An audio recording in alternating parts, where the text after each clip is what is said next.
अस्सलाम वालेकुम। अल मुंतज़िर computer classes के इस चैनल में आप सबका वेलकम है जी। इस चैनल पर हम लोग कंप्यूटर की टर्म्स की वर्किंग के बारे में देख रहे हैं। हम लोगों ने बहुत सारे लेक्चर्स अपलोड किए जिसमें हम लोगों ने जो आईटी सीरीज़ की बुक है उससे हम लोगों ने लिया कि इफ स्टेटमेंट क्या होती हैं, ऑपरेटर्स क्या होते हैं, उसके आगे फर्दर 2 टाइप्स होती हैं, इंक्रीमेंट डिक्रीमेंट ऑपरेटर। उसके बाद हम लोगों ने लूपिंग वाला चैप्टर स्टार्ट किया जिसमें हम लोगों ने लूप की 4 टाइप्स नेस्टेड लूप तक प्रोग्रामिंग के थ्रू करके देखा। एरेज वाले जो होती हैं, एरेज की 2 टाइप्स होती हैं, 1D और 2D एरे, उनको हम लोगों ने देखा प्रोग्रामिंग के थ्रू। उसके बाद हम लोगों ने स्ट्रक्चर को देखा कि स्ट्रक्चर क्या होते हैं और उनको किस तरह से स्ट्रक्चर वेरिएबल को डिफाइन किया जाता है और उसको इनिशियलाइज किस तरह से किया जाता है और स्ट्रक्चर को किस तरह से डिक्लेयर किया जाता है।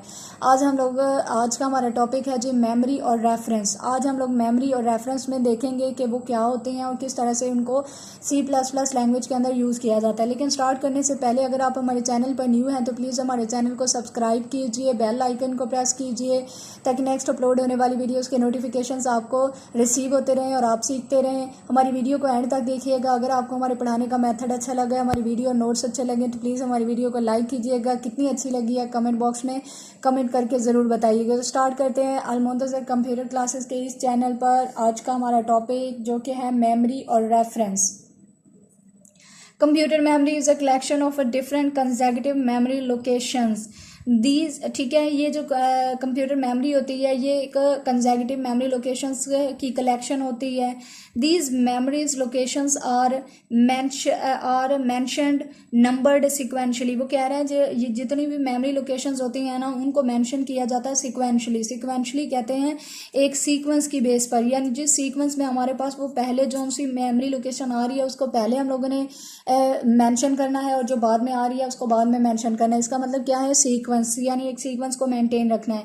Each variable is created at a unique location in a memory known as its address. जो हर वेरिएबल होता है ना, अगर आप लोगों ने C++ प्रोग्रामिंग मेरी देखी हो, मैंने जैसे आप लोगों को पीछे प्रोग्राम्स करके दिखाए, तो अगर आपने मेरे वो प्रोग्राम देखे हो तो वेरिएबल जो होता है ना वो प्रोग्राम की बॉडी के अंदर कहीं भी डिक्लेयर किया जा सकता है। ठीक है, तो इसीलिए जब भी वेरिएबल को जो होता है वो डिक्लेयर किया जाता है ना किसी भी मेमोरी लोकेशन के अंदर, तो इसका मतलब क्या होता है कि वो उसको एक यूनिक मेमोरी लोकेशन असाइन कर दी जाती है उस वेरिएबल को कि आपने इसने यहीं पर रहना है, तो वो उसका एड्रेस कहलाता है। अ प्रोग्राम में declare the many variables for a different task. ठीक है, वो कह रहा है कि प्रोग्राम जो होता है ना वो वेरिएबल को डिक्लेयर इसीलिए करता है ताकि वो डिफरेंट टास्क को परफॉर्म कर सके। अब ये टास्क कुछ भी हो सकते हैं, जैसे आप लोग कह देते हो कि स्टोर करने का, उसके बाद सम करने का, या फिर सबट्रैक्ट करने का, या मल्टीप्लिकेशन करने का, या एवरेज, या इस तरह ग्रेड्स वगैरह को डिस्प्ले करवाने के लिए जो वेरिएबल्स को डिक्लेयर किया जाता है ना उनका एक खास पर्पस होता है। A variable declaration reseries the specific amount of space in memory for a particular variable। ठीक है, वो कह रहा है कि आपने जब भी एक वेरिएबल को डिक्लेयर करवाना होता है ना तो उसके अंदर जो स्पेसिफिक अमाउंट होती है ना उसके हिसाब से उसको मेमोरी के अंदर जगह दी जाती है। जाहिर सी बात है, अगर आपने जो है वो एक पूरे स्ट्रिंग एक नाम को डिक्लेयर करवाना है, एक नाम को आपने प्रिंट करवाना चाहते हो, तो एक वेरिएबल के अंदर इतनी ज़्यादा सीरीज़ जो होती है वो उसको अगर आपने एक डाटा टाइप दी है जी इंट, तो आपको ये डाटा टाइप के थ्रू हमें बताना पड़ेगा कि हमें कितनी जो है वो अगर नाम डिक्लेयर करवाना तो हमें उसकी डाटा टाइप के थ्रू ही बताना पड़ेगा कि इसको कितनी स्पेस की ज़रूरत है। ठीक है, तो इसके लिए हमें एक ऐसी डाटा टाइप लेनी पड़ेगी जिसके अंदर इतनी बाइट्स को या बिट्स को स्टोर करने की कैपेसिटी होगी। ठीक है, तो इसीलिए वो कह रहा है कि आपने जब भी एक वेरिएबल को डिक्लेयर करवाना है तो मेमोरी उसको एक स्पेस देती है जो स्पेसिफिक होती है। The variable name is used to refer to the memory using an address. जब भी एक वेरिएबल को डिक्लेयर करवाया जाता है ना तो जो मेमोरी होती है उसको तभी वो रेफरेंस किया जाता है जबकि उसका एड्रेस होता है। ठीक है, जो कि उसका एड्रेस होता है उसी के रेफरेंस के थ्रू हमें पता चलता है कि हमारा जो वेरिएबल, जैसे कोई भी इंसान कहीं भी रह रहा होता है तो हमें तभी पता चलता है जब उसके एड्रेस को हम लोग देखते हैं। तो बिल्कुल वैसे ही वेरिएबल कहाँ पर मेमोरी में पड़ा है और कितनी स्पेस ले रहा है तो वो उसके एड्रेस पर डिपेंड कर रहा होता है कि हमें उसके एड्रेस के ज़रिए से पता चलता है कि उस वेरिएबल को जो होता है वो किस डाटा टाइप के थ्रू डिक्लेयर करवाया गया है, उसके अंदर क्या स्टोर करवाया गया है। ठीक है, और उसके अंदर कितनी कैपेसिटी है स्टोरेज की। अच्छा, ये जो मेमोरी होती है ना, मेमोरी के अंदर जब वेरिएबल को डिक्लेयर या फिर डिक्लेयर करवाया जाता है ना, या फिर वेरिएबल को कोई भी एक नाम असाइन किया जाता है तो उस वेरिएबल के अंदर ना कुछ एट्रीब्यूट्स डिक्लेरेशन के दौरान में अकर हो जाती हैं। A variable declaration associates following 3 attributes two variable, ठीक है। उस वेरिएबल के साथ 3 तरह की एट्रीब्यूट्स जो होती हैं ना वो लग जाती हैं। वो कौन कौन सी एट्रीब्यूट्स कहते हैं? किसी भी खसूसियत को, ठीक है, खसूसियत को कहते हैं कि आपकी जो होती है वो एट्रीब्यूट है। कैरेक्टरिस्टिक्स जो होती है that is also called the attribute, ठीक है। तो वेरिएबल की डिक्लेरेशन के दौरान में उसके अंदर 3 तरह की एट्रीब्यूट्स अक्कर होती हैं। वो कौन कौन सी हैं? वो है जी वेरिएबल नेम। पहली बात है कि वेरिएबल डिक्लेरेशन का आप लोगों को सिंटैक्स अगर याद हो, मैंने डिक्लेरेशन ऑफ वेरिएबल के बारे में एक लेक्चर अपलोड किया था, तो उसमें मैंने साफ उसका सिंटैक्स जो है वो डिस्क्राइब किया था कि वेरिएबल को जब डिक्लेयर किया जाता है तो उसका सबसे पहले आप लोगों ने डाटा टाइप देनी होती है। डाटा टाइप के बाद वेरिएबल का नेम होता है जो कि आप लोग अपनी मर्जी से दे सकते हो, ठीक है। और फिर आप लोगों को ये भी पता है कि वो जैसे मैंने पहले बताया है कि जब वेरिएबल को डिक्लेयर किया जाता है तो उस वेरिएबल के साथ हमें स्पेस देनी पड़ती है, ठीक है। वो हमें डाटा टाइप के थ्रू ही हमें पता चलता है कि मेमोरी के अंदर उसकी कितनी स्पेस होगी। सबसे पहली बात है एट्रीब्यूट के अंदर वेरिएबल नेम है, उसके बाद वेरिएबल टाइप होती है। टाइप मतलब ये डाटा टाइप, जैसे इंट हो गया, फ्लोट हो गया, यानी आप लोगों ने कौन सी टाइप का डाटा स्टोर करना, कौन सी डाटा टाइप देकर उस वेरिएबल को आपने डिक्लेयर करवाया है। उसके बाद दूसरी हो गई। उसके बाद आता है जी तीसरी टाइप, ये वेरिएबल मेमोरी एड्रेस होता है। ये आपका एड्रेस होता है जिसके थ्रू हमें पता चलता है कि हमारा जो वेरिएबल है वो किस जगह पर मेमोरी में स्टोर है और उसको कौन सी लोकेशन असाइन की गई है। तो that is very important attribute, ठीक है, वेरिएबल मेमोरी एड्रेस है। Computer creates the variable at any available location in a memory, ठीक है। वो कह रहा है कि कंप्यूटर जो होता है ना वो वेरिएबल को किसी भी जगह के अंदर, जो भी अवेलेबल मेमोरी के अंदर लोकेशन होती है ना, वहाँ पर वो उस वेरिएबल को क्रिएट कर देता है, ठीक है। एनीवेयर, ठीक है, जहाँ पर भी उसको लोकेशन मिलती है ना, जहाँ पर उसकी खाली जगह होती है वहीं पर वो उस वेरिएबल को हमारा जो कंप्यूटर होता है वो डिक्लेयर कर देता है। अब हमारी जो एग्जांपल है वो मेमोरी रेफरेंस की, हमें कैसे पता चलता है कि वेरिएबल को मेमोरी के अंदर कहाँ पर स्टोर किया गया है, उसको किस तरह से डिक्लेयर किया जाता है, उसकी एग्जांपल है जी मेमोरी रेफरेंस की। Hash include iostream.h, hash include conio.h।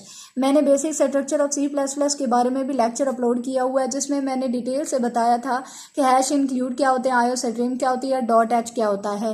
Hash हमारे पास एक स्टार्टिंग पॉइंट होता है, इंक्लूड हमारे पास प्री प्रोसेसर डायरेक्टिव होता है, iostream हमारे पास होती है हेडर फाइल नेम और एक्सटेंशन होती है .h हेडर फाइल की, और ये एंगल ब्रैकेट्स के अंदर लिखी जाती है। एंगल ब्रैकेट स्टार्ट और एंगल ब्रैकेट एंड के साथ इसको एंड किया जाता है। हैश इंक्लूड conio.h, conio भी एक हेडर फाइल नेम होता है that is used for the input and output, और .h हमारे पास एक्सटेंशन ऑफ हेडर फाइल होती है।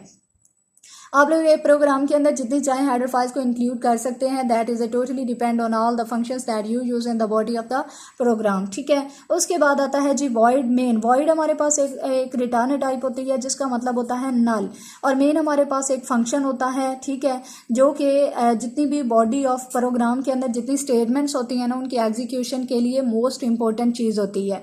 उसके बाद ये कर्ली ब्रैकेट स्टार्ट के साथ हम लोग प्रोग्राम की बॉडी के अंदर आ जाते हैं जहाँ पर हम लोगों ने एक वेरिएबल को इनिशियलाइज करवाया हुआ है। डिक्लेयर करवाने के साथ साथ हम लोगों ने उसको इनिशियलाइज भी करवा दिया। इंट उसकी डाटा टाइप है, एन उसका नेम है, बराबर ये असाइनमेंट ऑपरेटर है, और उसको 10 वैल्यू मैंने इनिशियलाइज करवा दिया है। 10 जो है वो अब एन के अंदर स्टोर है। एन क्या है? इंटीजर डाटा टाइप का है, तो उसके इसीलिए उसके अंदर 10 जो है वो वैल्यू स्टोर है क्योंकि ये न्यूमेरिक वैल्यू है। क्लियर स्क्रीन एक ऐसा फंक्शन होता है जो आपकी स्क्रीन को क्लियर आउट करने के लिए यूज होता है। ये सेमीकोलन के साथ एंड होता है। उसके बाद हम लोग उस चीज़ की तरफ आ जाते हैं जो हम लोगों ने प्रिंट करवानी है।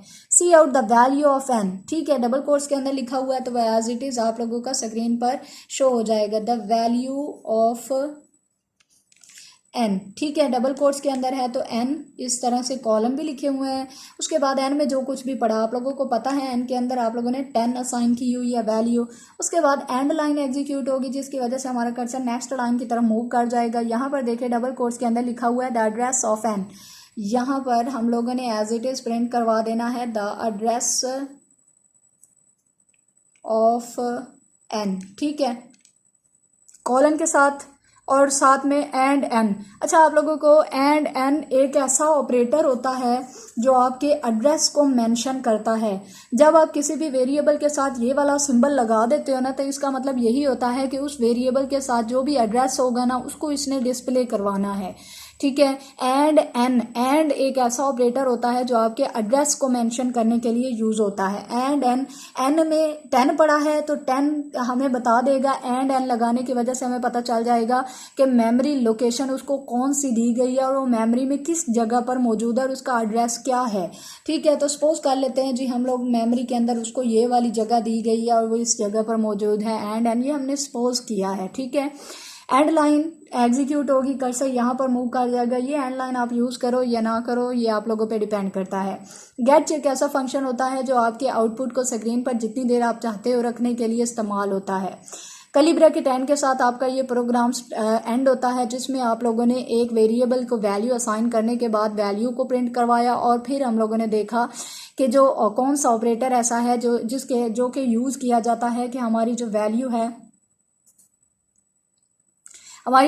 है वो किस तरह से मेमोरी में किस जगह पर मौजूद है और उसको किस तरह से प्रिंट करवाया जा सकता है।